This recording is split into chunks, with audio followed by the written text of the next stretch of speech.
Okay, thank you. Do you want to, we'll make a start then. Thank you, Phil. Welcome everybody to the Telos Launch Group call. I was going to give a number there, but I've got no idea what it was, so I'll just carry on. It's number a lot.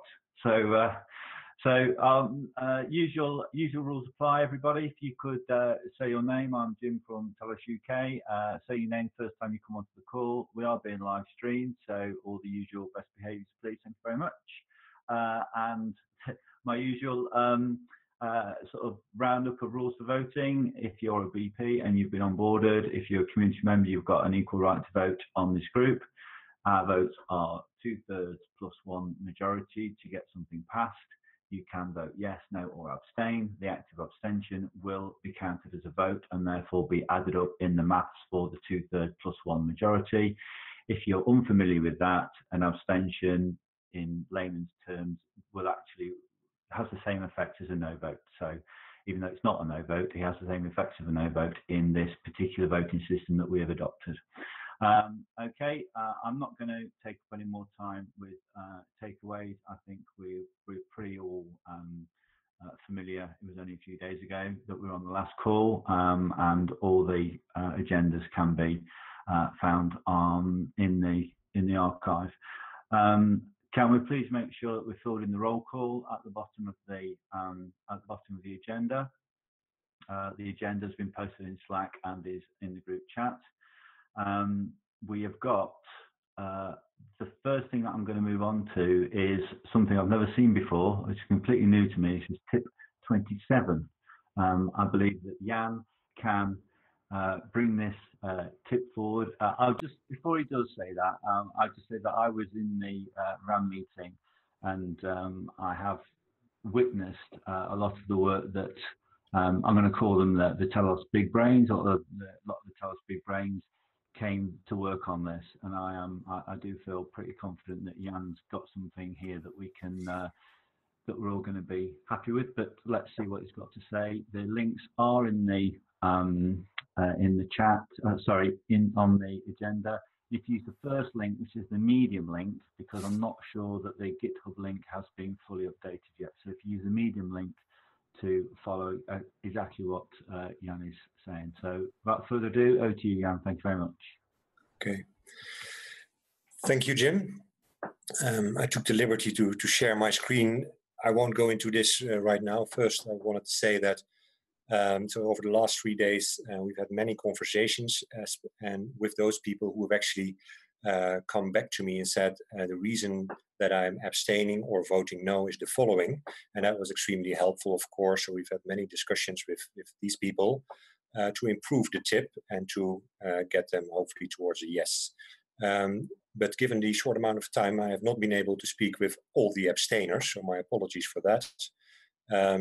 I do think that there's a very good chance now that the tip will go through, but if it doesn't go through, then I will reach out to those other abstainers and sit with them for as long as it takes to get the understanding that they need in order to either vote a yes or a no. So that said, what has been improved now on the tip?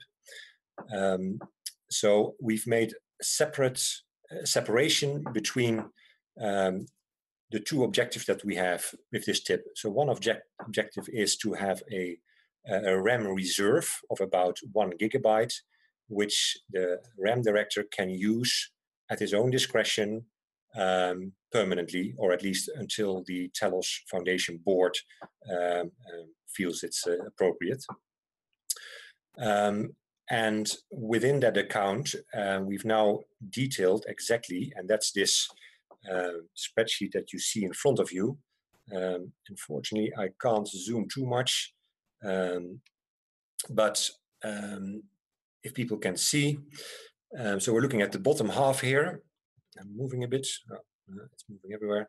Okay, moving it, but at the bottom half. So this talks about the rights that people have in this account. And what is important is actually on the very bottom line is that the RAM director is only mentioned there, and it means that he can only use the actions buy RAM and sell RAM and delegate bandwidth.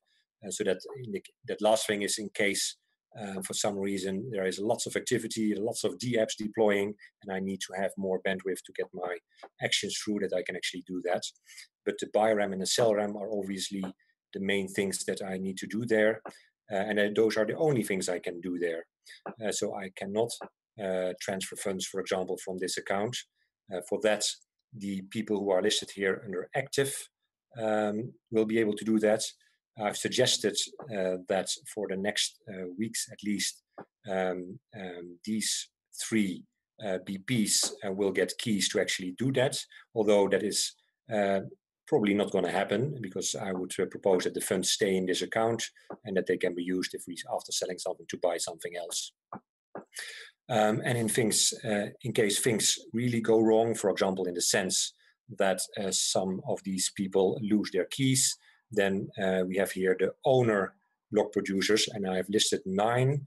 I've taken not the biggest ones to make it a bit more decentralized, but kind of the sub-top 9. And also I've not chosen BPs who only have 1 person for them, because if then they lose the keys, there's nobody else to retrieve that key. 7 out of these 9, that's a 2/3 plus 1, would be sufficient to change rights or to reissue keys or to do whatever is needed, or actually to change accounts, so you can set your own keys. So that way it becomes very clear what the RAM director can and cannot do and how things operate. Since this account will last for a long time, when the Telos Foundation board has been chosen, they can actually instruct these 9 block producers to maybe change settings if they don't like it, to add more or less block producers, or to actually take other parties who are not block producers into the mix. That's all possible. But I think this is a workable scheme until that time. Then if we go to the top, then there is the other objective, that is making sure that we launch immediately with the public guidance price at the level of the public guidance price. And that means that we will briefly buy 4 gigabytes of RAM and have that in the tf.ramlaunch account, so the Telos Foundation.ram launch account. And that account I will be selling from just above the PGP, so that when people start buying and this price is going over the PGP price, that I can sell into that and bring it down to the PGP, and that way also get all that 4 gigabyte RAM into the open market. So to do this, if you can see that there on the bottom, so that's the most specific permissions, and the RAM director has the right to sell RAM and again to delegate or undelegate bandwidth. So no buying RAM here. So that way we basically ensure to everyone that this account is only to be depleted, to be sold into the market. In this case, to prevent, because these are rather large amounts of RAM, I prefer not to have the only rights, just in case somebody finds me and puts a gun to my head and says, sell this so I can buy it cheaper. So I do have 4 points, a weight of 4, but I need to reach 5. So that means that I need to get somebody else, and there are 3 RAM Advisory Council members that I can ask to provide the 5th or the 2nd signature, and then reach the 5 total weight that I need to execute that transaction. The reason that this is 4 is then because if these 3 people together decide to do a sell RAM, they can't, because they can only in total get a weight of 3. So that's the setup here. Then I do sell, but I cannot transfer by myself. I can set up a transfer action, but I only have a weight of 2 and I need 4. So I again need one of these 3 block producers or 2 of them, but I can also take one of them and wait for 24 hours. That's another option in order to get the 4 points to actually execute. And the wait is there because there's no hurry in this. And if we make a mistake, then we can actually cancel that transfer. When I developed this, I wasn't sure whether I could give a very specific right to the RAM director that he can only transfer back to a specific account, namely the Telos Foundation account. And I understand now that's possible with contracts. So that's something to look into, if that is possible, that you have a contract and that I can only sell back to that specific Telos Foundation account. I could also get the right singly to transfer those funds back to the RAM director. And also note here that these 3 block producers, together with the 24-hour wait, can also transfer the funds to the Telos Foundation account. Then again, there's an owner and active account. That's again the same 9 block producers who can do anything if they have a 2/3 + 1 vote. With this account, I would hope that it is depleted before we get the Telos Foundation board in place. So I would expect there is no need for the Telos Foundation board to rearrange the permissions here. But if we get to that point and we still have this account, we can, or they can do that. But probably because selling is then taking longer than expected, I would also probably reduce the public guidance price and sell the remainder. So this is the big change. I want to thank everybody who's helped, making this come to life. Have I missed anything? Maybe somebody can remember me. Is there anything important that I can add? Otherwise, if anyone has any questions. Yeah, this is Brett Jeffrey. My only question is, I realize we don't have a crystal ball, but based on what we know and what we've seen, how close does this come to solving the problem? Or on the other side of the spectrum, is this more just a step in the right direction? Yeah. So if we buy 50%, then for sure the Bancor algorithm will calculate that the market price is at this level. In this graph, you can see it. It's 0.1 telos per kilobyte. And then if the market starts buying, it will be driven up along this curve. And I would not see a reason if I sell, then it will go back down. And I do not see where the issue will be there. The issue that I see, that's also mentioned at the bottom in the discussion, that if I for some reason don't sell, either because I'm stubborn or because something happens to me, then the price will go up to very high levels. Then of course there are a few things that can still happen. So as mentioned again, the block producers, 7 out of 9 can take action. Also the block producer, of course, can always decide to increase RAM, which will also solve that problem. And I think also the D-apps, knowing that the PGP is at this lower level, will probably wait and ask, hey, the price is going up now. Why is the RAM administrator not bringing it down? And we'll explain them that something is happening and that they just need to wait a bit and for me to bring it down to that level. That is the risk that I see. Yeah. And not much else at this stage. I have a quick question. Sorry, Douglas. Just a thought, really.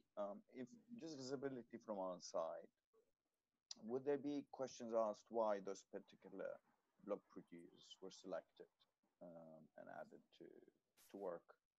Yeah. So I try to get an objective measure to select them.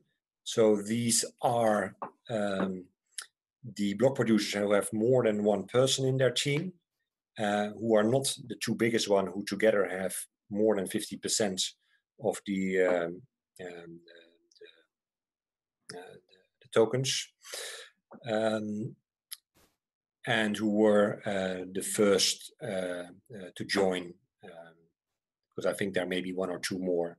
So with that, I try to make it as objective as possible. Yeah, I understand that, but probably the questions will come from a point of you saying, well, they may actually abuse their privileged position and collaborate. Kind of, you know. struggling to hear what you're saying. And I will, the only thing I will pop in there is that someone's got to do it. And I really don't want to go around in circles deciding, picking apart who's in that particular spreadsheet. I think we've either got to decide that that spreadsheet is good to go, and again, we've got to put trust in Jan for sorting out that particular system, rather than the way I sort of hear what you're saying is that we're going to go down and vote for every person who goes in that list, which is something that I don't really want to go down. No, that's what I meant. It's not us as a group here, launch group, trusting or not trusting. Is the trust from outside. Yeah. Well, they just take on what we tell them on this one. Sorry, I shouldn't talk. Jerry, and then Douglas, please. As Jan pointed out, the Telos Foundation can make changes if they feel it's necessary. So this is just to get us launched. Yeah. I've been thinking of making it 15 out of 21, but that becomes really complex in setting things up. And I felt that it didn't add that much security. This is already 7 out of 9 is already, in my perception, a very big list, very safe. So that's why I chose this. Well, I think his concern was more along the lines of insider trading, and we discussed that at length also, and decided that we can monitor that. I mean, it's going to be on chain. So if somebody sells a large amount of RAM right before, the RAM director goes in to sell RAM, then we're going to know probably something was up and be able to track it one way or another. And we'll have pseudo powers to be able to reverse bad actors. Yeah, thank you, JT. Sorry, I didn't indeed catch that. That was the question. Here below, where the RAM director signs together with a RAM Advisory Council member. So I choose this because the RAM Advisory Council members will also not be allowed to trade RAM for profit. And just if they need to have a real DApp, of course, then they are able to buy RAM, but otherwise they are not. So that's why I chose these people. It's Sayyed. Can I have question? Of course. Okay. Yeah, I have the same thing as Azad said. I don't fully understand how these people were chosen. You said that most of them does not have big stake in the system, and also they should have more than one single person. I see some here could be even a single person. So and maybe it would have been better to choose top 21. No? It's possible. It is possible. We have to set this up. We don't have a top 21. Yeah, it will always be a discussion, of course. I did feel that 5 out of 6, that was a bit on the low side. So I went to 7 out of 9. Mm-hmm. And if you make this more complex, it becomes really complex. Don't forget also that, of course, I will also give publicly, that's mentioned here, the pseudo powers for BPs to overrule everything. So in that sense, every block producer is also part of this event. Yeah, and I have some questions, mostly to do with the redundancy around the RAM director itself. Like, what, if anything, do we have in place for a succession plan should there be an issue with the RAM director? Yeah. I think RAM director is not an issue because he is like elected person by the token holders. I mean, they will be voting. But these block producers who are listed here, I mean, they are not voted, or they are like selected people. They are not chosen by the majority. That's my concern. So why just pick and choose? Why not ask people, other BPs? I'm not pushing your question aside, so that's a valid question. But with regard to the RAM director, there are timely decisions that need to be made. And if the RAM director isn't available for whatever reason, we are potentially opposed. Yeah. Yes, indeed. So if this person with 4 points, indeed, something happens to him or her, then it means that the owner accounts, that are these 9, need to indeed come together, decide who is the new account that has these rights, and do with a 7 out of 9 signatories make that change. So yeah, and that will take, I guess, a day to organize. Hopefully not more. If for some reason these 9 are not able to do that, then there is the pseudo powers which can be enacted. So that will be the course of action. Another question. Yeah. Is this setup only for the initial RAM buying and selling, or this is valid for a long-term plan, or how long this is valid? So this top account, the RAM launch account with 4 GB, so with the large amount of RAM, is only a temporary account and will be sold straight away from the moment of launch as at every time that the price is above the public guidance price. So 4 GB in my perception is not a lot on a chain. I expect that it is sold quickly, but it does depend on how big the demand is. This bottom account is a permanent account, the RAM admin account, meaning it will permanently have resources, either RAM or Telos, into it. And that is for the RAM director to be able to intervene by buying and selling at any time in the future, or at least for as long as the Telos Foundation board thinks that is appropriate. Does that answer your question, Siet? Yes, but so for the long term, should not it have been better if the executive directors should be here, because they are also elected? It says in the Telos Foundation papers that the office of the executive director and the RAM administration should be strictly separated. Yeah, we haven't got that in place yet. That's the whole point.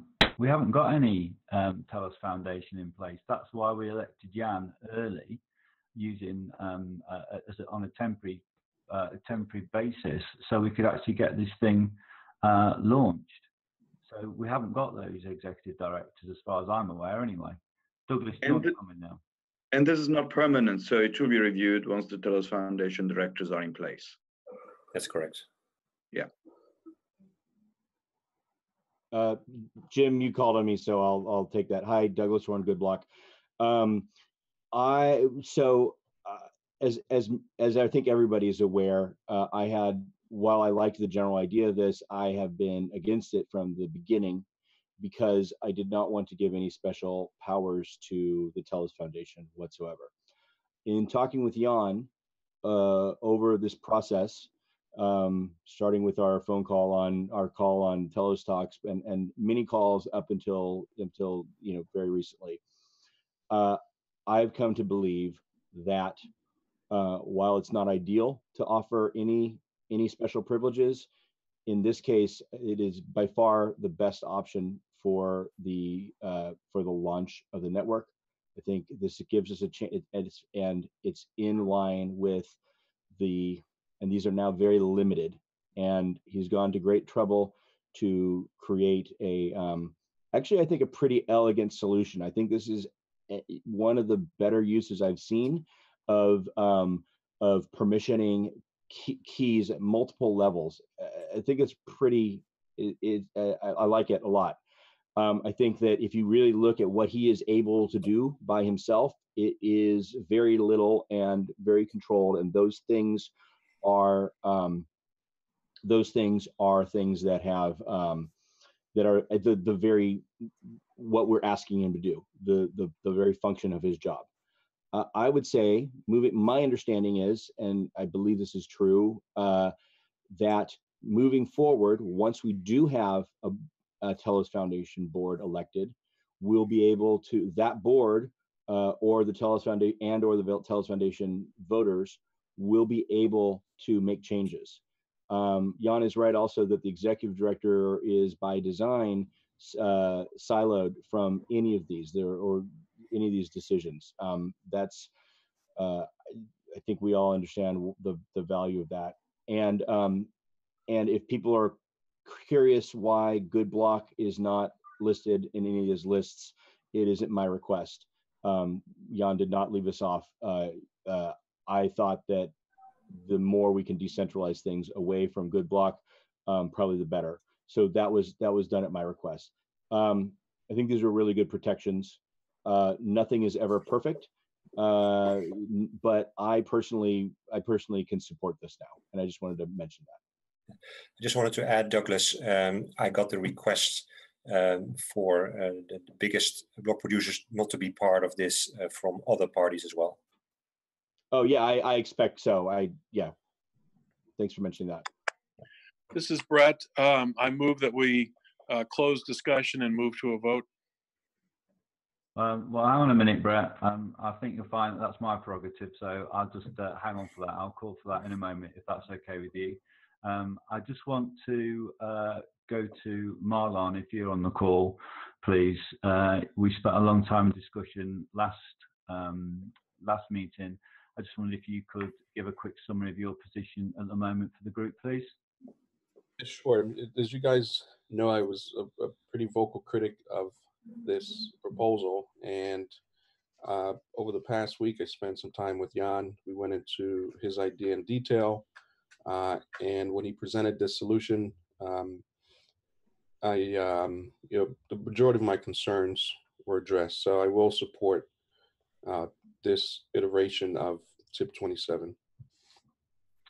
Okay, thank you for that. Is there anybody else who would like to say a question for Jan, or can I ask Brett to call for a vote again, please?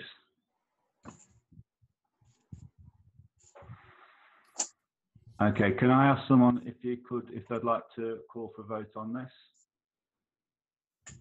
Jerry Huff from Blind Block Art will call the vote.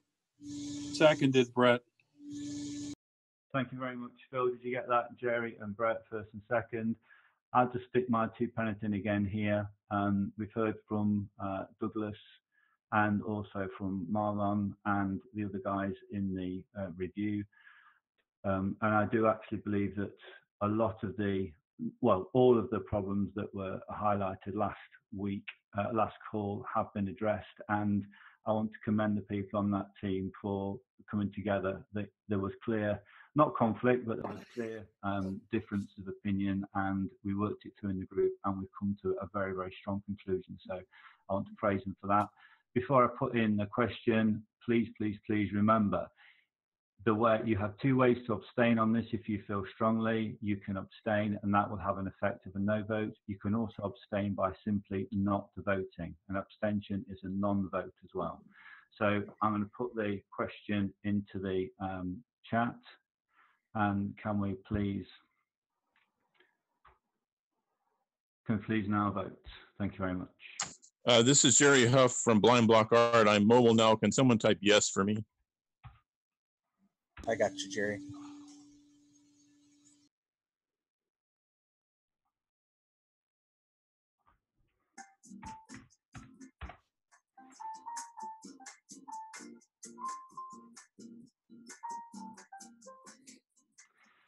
Your taste in music is perfect, James. That's a whole lot better than Jeopardy. I move that we nominate James as interim Telos Foundation music DJ. Second that. Phil, if I could ask you in a moment to add up all the votes, and at the bottom of the agenda, I put a little thing for us to fill in regarding the yes and no votes. It looks like we have, from my knowledge of maths and looking at the chat, I think I'm going to say that we've passed, but that is provisional until we've filled it out.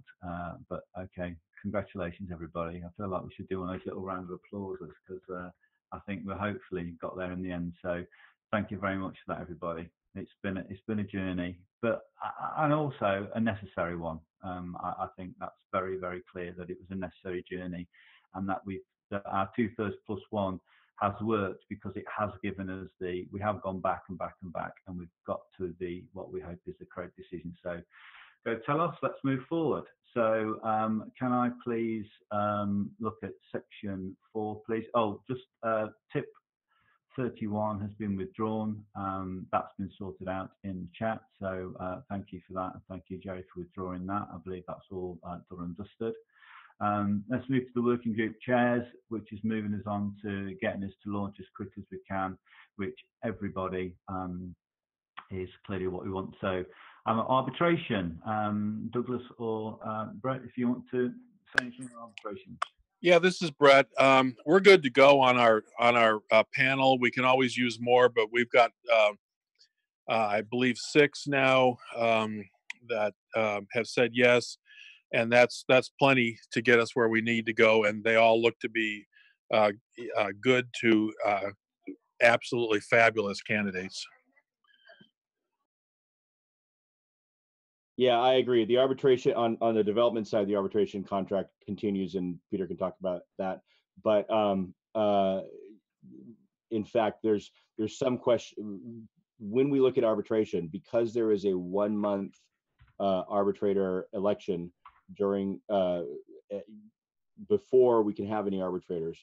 We are looking to make sure that at launch, all those things that have to do with electing arbitrators or filing an arbitration are available, and but some may be works in progress because we won't have any arbitrators for a month anyway, so no need really to wait on that. So development interface with arbitration and discuss this, and yeah, I think we're in good shape. And like Brett says, I think we have more arbitrator candidates coming. We have 6 right now, which is the number, and they're all attorneys and very prominent, actually, it looks like. And 6 is the number that ECAF has, and none of them are attorneys. I think we can really say that we're in great shape. Okay, that's fantastic, and you know, I've been in one additional comment, just for comparison's sake. None of these arbitrators are Telos insiders. They're all from the outside world, which could be potentially extremely important were there a claim to be filed against a block producer, and that block producer was a good friend of the insider arbitrator. That could be a significant potential problem, which we don't have to worry about. Yeah, that's nice. One other thing that arbitration is doing that anyone who wants to, I would love some help with, is we are going to put together an initial handbook explaining key points that arbitrators need to know about EOCO accounts, a glossary, things like that, so they can go in with a strong understanding. There will also be some things about arbitration. So if anyone wants to join us and that feels like it's in your wheelhouse or something you would like to contribute to, please get in touch with arbitration. It's sort of a new phase of the group, and so we want to put out the call to anyone who wants to join. Okay, thank you very much, Douglas. I'm sure you'll be able to put something green on that launch list, hopefully, around arbitration then. The quicker you do that, the better, as far as I can see. Okay, then, badge system. I'm not sure Rob's on the call, but James, do you want to just give us a quick heads up on the badge system? Yeah, I wanted to point out that we had our first arbitration meeting of all the work group chairs, and it was quite effective. And I think that we're going to continue to do this as time goes on, but I think it just goes to show that the process is working as expected, basically. So I hope everybody could be patient with the slices and reviewing contributions. We're refining the rules as we are doing these reviewing contributions. So it's not a perfect system by any means, but we'll get through it if we're all just be respectful of each other and be a little patient. Okay, thank you for that. Can I just make a quick call to make sure that that meeting chairs, channel chairs, look at the meeting chairs channel, because there is a lot goes on there, and we need to make sure that we are on there and you are be able to, because if James has to call a meeting, that's where it will come in. So can make sure that we're doing that, please. Oh, sorry. One last thing. Yes. Also, please make sure you're checking the team up calendar all the time now going forward, because we are putting new team up. That's where we're showing new meetings and stuff. I notice sometimes people don't see them, but that's where they go. So keep your team up calendar up and keep an eye on it. Okay, thank you very much. Yeah, let's be doing that. So, James, you up for community rewards? Yes, also community rewards. So we set a date for closing the signups of community rewards. I don't want to confuse people by having anyone think that community rewards are coming to an end. We're just closing the sign up portion of community rewards on Tuesday, and then we're going to start up the submission portion of community rewards the following day on the 7th. Users will be able to submit their contributions until a week after activation. So anybody you talk to is interested in community rewards, please let them know. Submissions start Wednesday and they continue through a week after activation. Each contributor will only submit one time with all of their links and videos and things. We want to put it off because we want people to continue to post in social media all the way through launch. So that's why we're taking that long. Okay, thank you very much. That's Outreach. Justin, G, have you got, Shikesh, is there anything you want to say? There isn't anything in there, so I'll move on unless you want to come in. No, okay. Development, Peter, I'm not sure if you're on the call. Is there anything any development guys want to mention? No, okay. If they're not here, I will mention development is continuing. We are working on, we are really drilling down into exactly how best to enable voting, the non-BP voting that we have. It is a very thorny issue, and the reason is that any type of voting known to man has some gameability and in it. I mean, we can look at our normal elections, right? So we are trying to minimize the gameability. But there's around the development, and we also are in the process. We have to try to make judgment calls about what is and isn't acceptable gameability. And for example, if we can further reduce gameability, but at the cost of greatly reducing the incentive to vote, is that a good outcome? We had like a 2-hour almost shouting match about how to do this at Good Block yesterday with Peter, Craig, and I, and it was actually quite productive. We're moving forward, but it is a thorny issue, and most likely development and governance. We will be presenting something that is perhaps not perfect, not the very perfect thing for voting massive amounts of voters on a large enough, potentially large number of issues. But we'll bring that forward. That is the main work that we are doing now. As I mentioned, and I'll mention just a little bit more because I thought Peter was going to cover this. As we look at the arbitration, Douglas, if you want me to. Oh, great! Handing off to you, sir. Thank you. So I'm assuming, Douglas, you can nod your head. You just went over the trail service redesign, I'm assuming. Okay. And on top of that, we have just recently got the missed blocks feature through, and we think that is ready to go into testnet. And we believe that fixing the on-block action in the last stage net is resolved most of the problems with moving the current version, dev 2.7.1, onto testnet. So we believe that we can move forward with restarting the testnet, which would bring the new prefixes, the new key prefixes, and all of the new features over to testnet, and we can get good public transparency there so people know that we're moving forward and we have momentum. On top of that, we are in the process of mastering the CDT, the Contract Development Toolkit, and we are going to start merging the system contracts. So that's the EOSIO system contract, the token contract, the worker proposal, ratify, amend, and arbitration over to the EOSIO contracts repository, which will be using a different compiler altogether, which should give us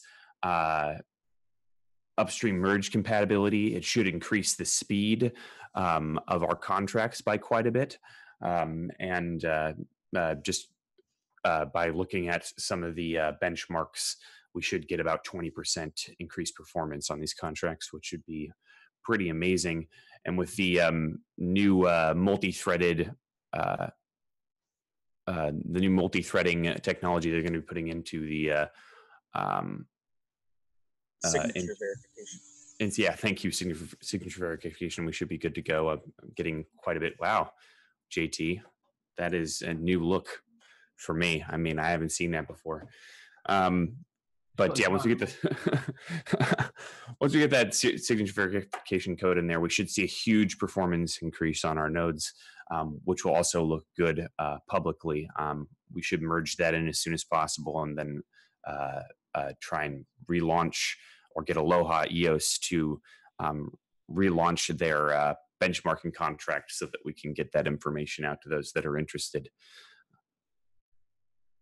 But currently, that's where we're at. We're going to be moving forward with those merges, and then we'll be keeping everybody updated. Probably a few days just to get the merge going, and then mastering the build process. Because I know JT and other people that have used it.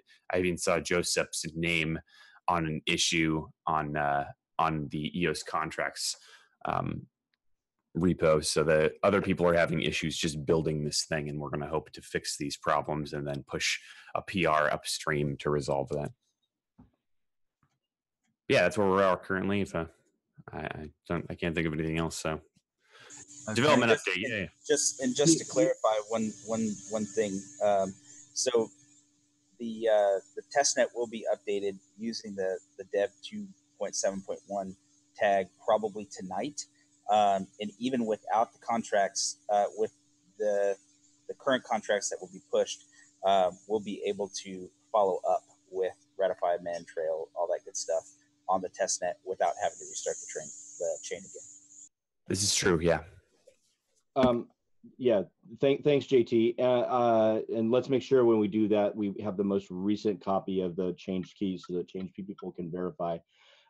Peter, I asked, I was beginning to explain, and I wonder if you could just give just a brief overview on the fact that we decided that since arbitrators are going to need a month to be elected anyway, that we feel comfortable scaling back some components of the arbitration contract, because there will be an extra month to work on them as long as election and reporting and filing are there.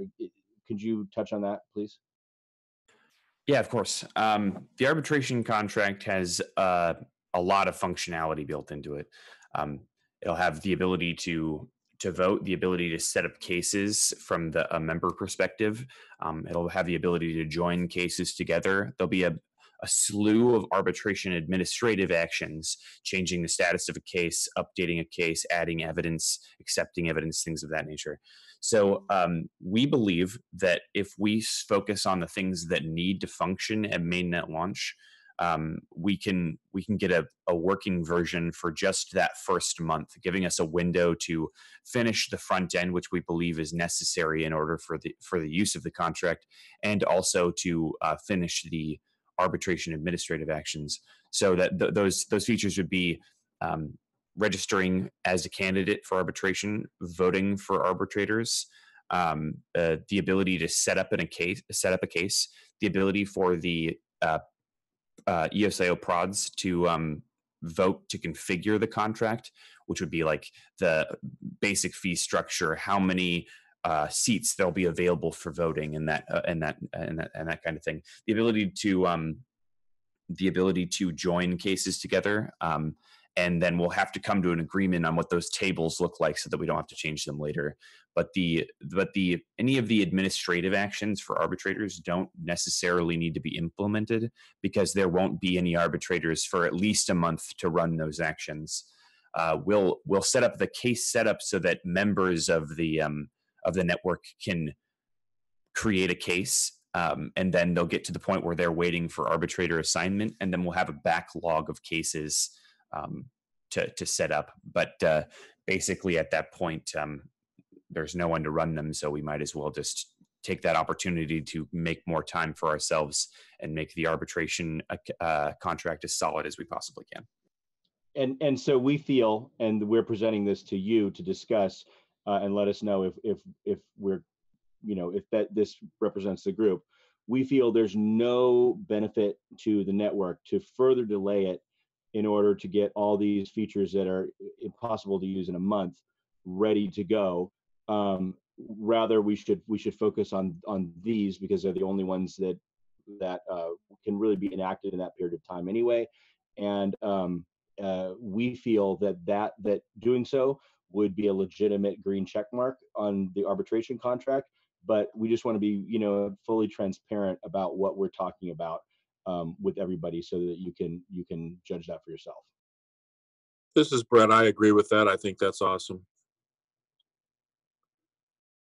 Thank you for that, Brett. Thank you, Douglas. Yeah, that sounds really positive. Sounds like the sort of discussions we need to be having, get these things to a green check mark. And that's, we're live streamed, and that's open for discussion, and that's fantastic. So that's great.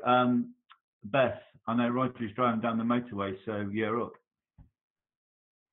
Sure, I'll try to do my best with Roger being MIA. Two big things for exchange outreach. We have one more exchange that's come on board. I think we're going to be announcing sometime today.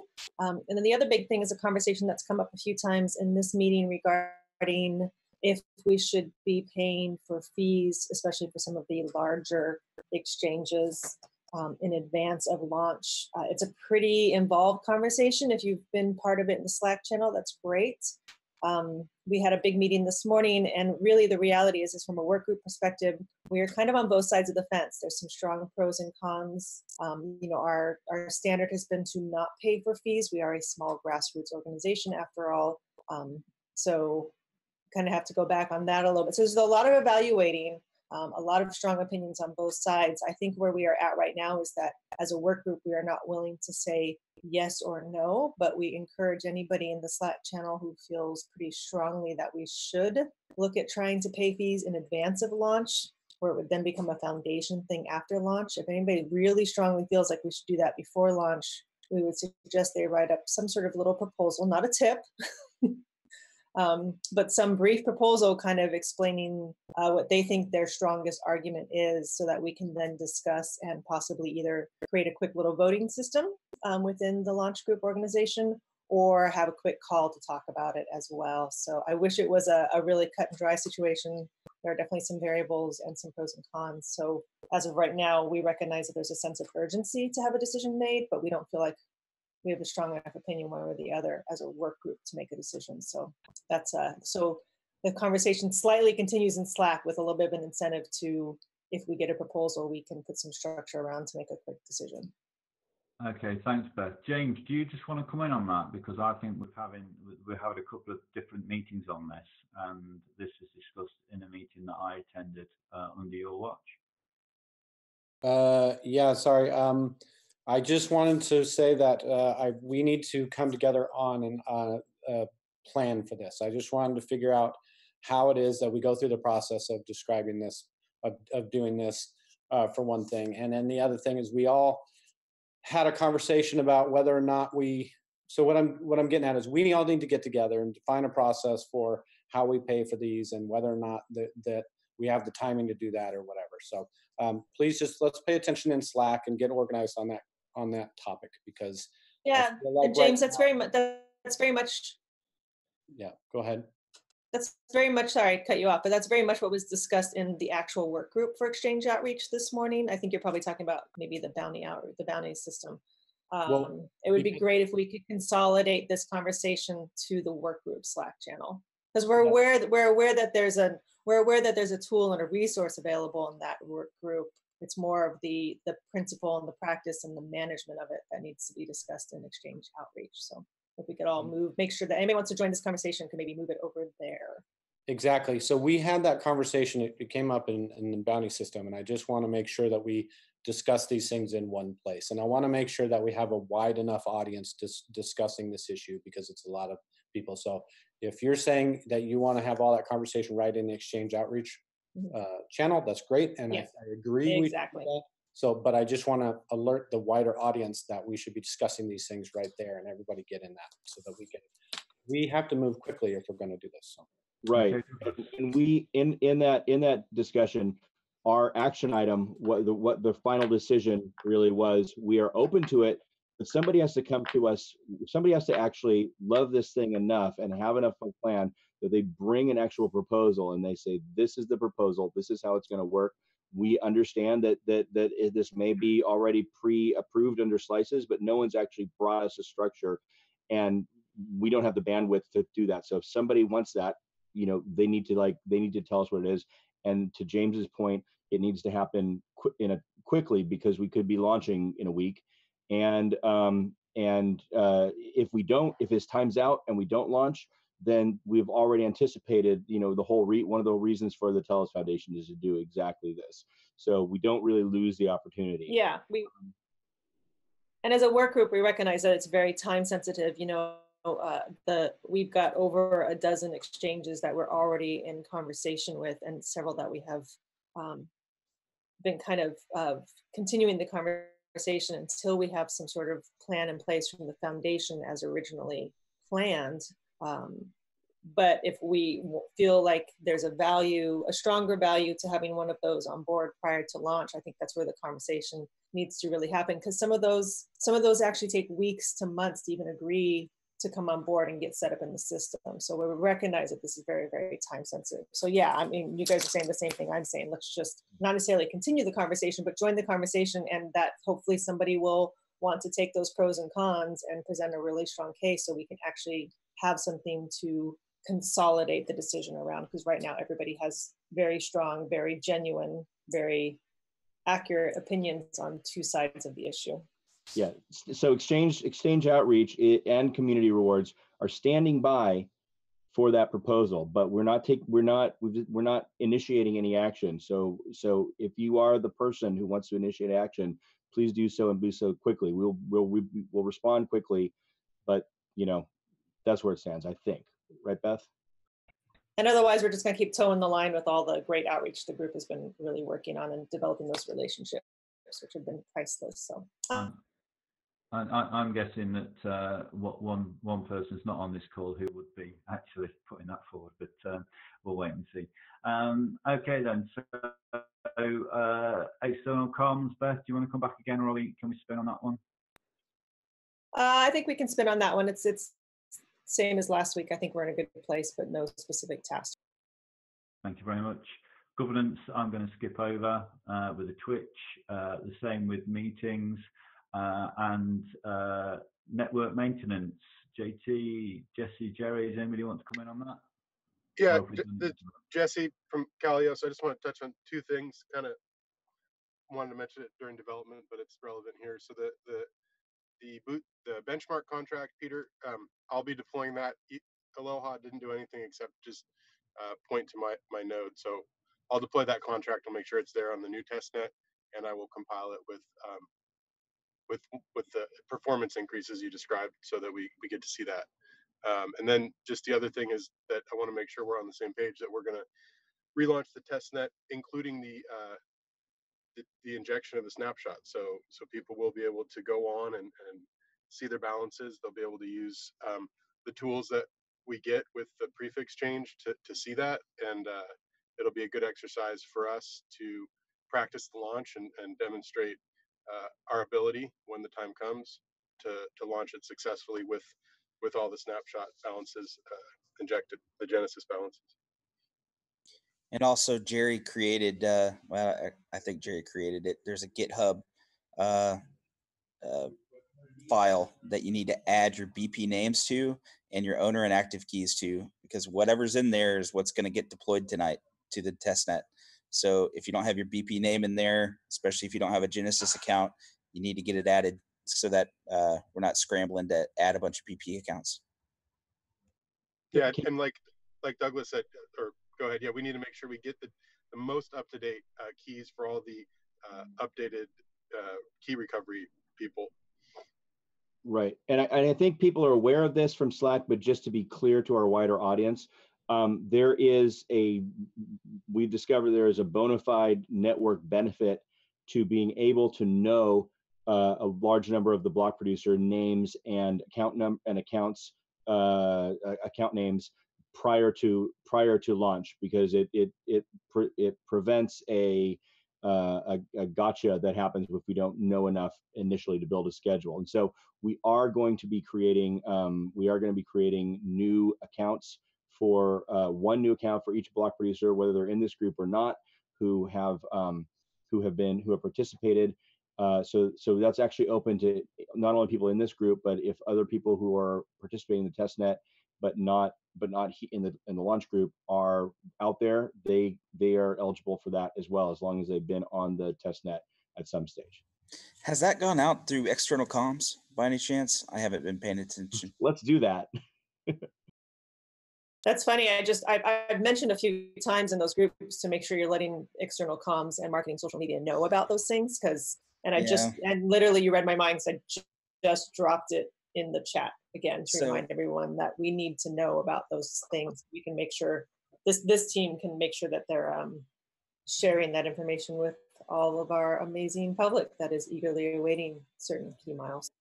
That info needs to be coordinated with what we met about 2 weeks ago, Beth, where we are injecting all the Genesis accounts in this version of the testnet. So I think we're ready to release that, what we had written, even though we've just been delayed, and we'll plan on doing that tonight. Tonight, U.S. time. Yeah, we've been kind of counting. I mean, this kind of goes back to the weekly wins. We've been counting, and we've reminded a few times, and I'm speaking on behalf of external comms and marketing social media right now. We've reminded a few times that the work group chairs should make sure that those little blurbs of info are getting pushed out to that group so we can be aware, because I'm not necessarily reading some of the cool stuff in some of the more tech-heavy groups. So, and I'm not sure other people who are in that group in the marketing social media. I'm sorry for that. I think a lot of our groups could be better at getting that information to you. And I am the most guilty of all, because I'm talking about those things and my desk is 4 feet from you and I'm not telling you. And it's just a product of how busy we all are. I am happy to keep reminding everyone. Yes, please do. Can we, and I'm glad we're discussing it here, it's actually very beneficial. Can we, when launching the testnet, ensure please that all the key changes that we've received so far are included? People have spent a lot of work on that. I'd also like to mention that that Ava Masucci, who has led the charge on that, she is no longer going to be with GoodBlock, but she's going to continue with the project on her own. And so please, everybody, welcome her and re-welcome her. And the key changing may transfer between her and Blake, who is running key changing. So if you get who is running the key recovery process and has been an outreach ombudsman for that. So if you get conflicting messages,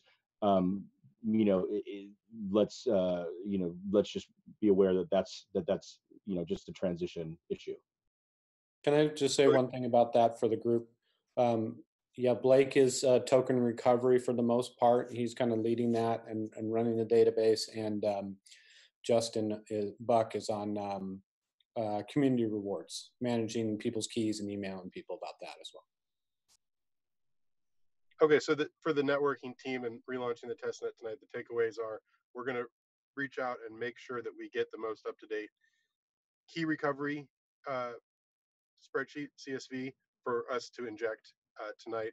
And also we're going to do our best to work with external comms and around in the Telegram and Slack channels to bring in any block producer names so that when we inject tonight, we can inject with their accounts. I think those are the two things we need to focus on so that when we do relaunch, we have the most up-to-date that we could get at that point in time tonight. Are we going to be injecting the CRP and FRP faux accounts? We can.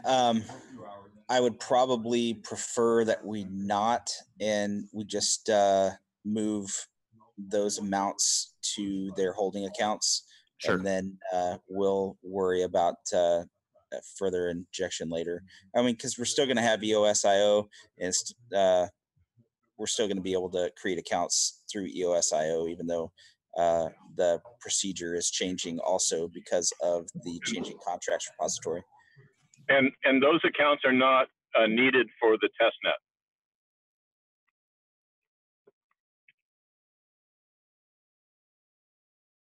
Okay, thanks, Joe. I'm going to spin on now down to, although I think we probably covered this, I'm going to jump over the onboard and security because I think we could probably delete those off that list now, unless Azad has got anything to say on security. Probably not.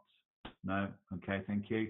Down to marketing and social media. We've probably just covered that in the general discussion, which is extra help needed on Telegram, Discord, and Reddit for a couple of weeks until the team and the foundation be up and managed. So I think we can. I think we've all took that on board over the last part of that discussion. So thank you for that. Telos Foundation, Douglas, Beth, do we want to be starting to talk about that at the moment? I put some notes in there. Yeah, I think the notes kind of speak for themselves. It's stuff that everybody knows about in Slack. So we're in good shape. Sorry, Douglas, I stepped on you. Okay, thank you for that. Yeah, if you can, just one quick note, though I think we've sorted this out now. If we can have all the discussion about the Telos Foundation in the Telos Foundation Slack channel rather than the nominees channel. It was getting a little bit confusing to start with, but if we stick it all there, then we can talk to the nominees through that channel separately. That'll be really, really helpful. So keep an eye on that. I think that's going to be something that we're going to be moving fast on. It's going to be in that sort of really weird time between sort of launch and activation. I'm sort of seeing it a bit like between Christmas and New Year. We don't quite know what day it is, that sort of thing. So we're going to be doing a lot of stuff there. So well, in the UK anyway. Okay then, so translations. Everybody want to say anything about translations? I think we covered that last week. We seem to be moving forward on that, so that's really fantastic. I'm going to suggest that that Jan's not going to have anything to say on the RAM group because I think we've probably covered that. Is that okay? Thank you very much, Jan. So that comes to, unless anybody else has got anything they want to say regarding the work groups, that brings us on to new submissions of tips, which I don't think that we can actually go ahead with because Adam and Rob don't seem to be on this call. So unless somebody actually wants to present those, we'll have to bump those until the next meeting, which unfortunately is the one before the next no-go call. I don't know whether we want to have a general discussion about tips at the moment, whether we are going to have a moratorium on them. I said that word, that was all right. Or whether we're going to keep going forwards. I mean, they're wearing me out, guys. I don't know what anybody else thinks. I'm tipped over myself. Yeah, I've tipped out myself as well.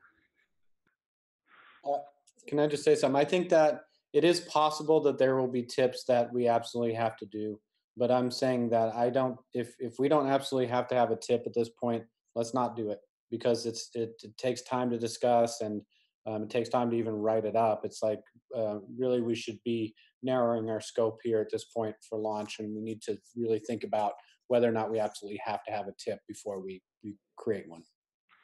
Okay, so what I'm going to do is I'll sort of have a chat with Adam and Rob, but I will just I'll just sort of copy and paste back into new submissions the current ones for the next meeting. Okay. We should be in an emergency tip only point. I hear you, Jerry, and I think a lot of people are feeling that as well. So I think we can. I think there needs to be a general feeling out there, and in the tips channel, if anyone does put one forward, I think if we can all use our necessary typing skills to make that felt, that we're only talking about emergencies or launch tips at the moment. So we'll go with that. But you know, those two are there, and we can't really just leave them. It's a shame that Rob and Adam can't quite make it, but I think as a matter of courtesy, we're going to have to carry on with that. Item 6 is the launch checklist. I don't really want to go over that now. I think it's clear from what Douglas has said that there's going to be, that as we move to launch, we're going to be thinking carefully about what constitutes a green and with timings that we know that are going to work, and that things may turn green with some provisos that we know we've got more time, etc., etc., etc. So although everything will be green, I believe that we